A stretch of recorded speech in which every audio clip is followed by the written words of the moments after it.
right. So least favorite. Cool. All right. Let's go and get into the graphing a sine, cosine, tangent summary.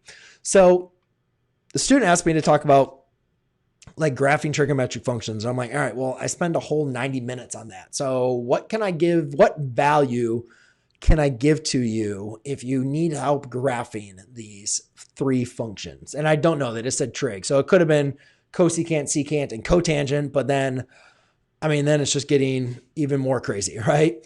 So I'm just going to stick with these three. I think the main important thing is knowing the parent graph for each of these functions. Because when you're graphing these functions, not the parent graph, the initial period of each of these functions. So the initial period is basically the one period before one period of the graph without any repetitions. And then for tangent, looks something like that. Okay. So I think it's important for you to know what what these graphs look like, because then we're going to have different transformations. And these transformations are based on A, B, and C and D.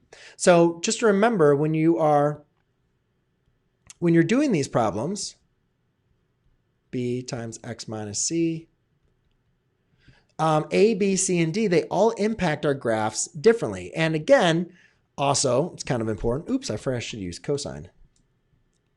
I should also note that how sine and cosine are so similar to each other, right? They're basically the same graph, just shifted over one, or shifted over pi halves. Need this one. Oh, I did everything in black again. I don't know why I did that. And I don't have time to go over this.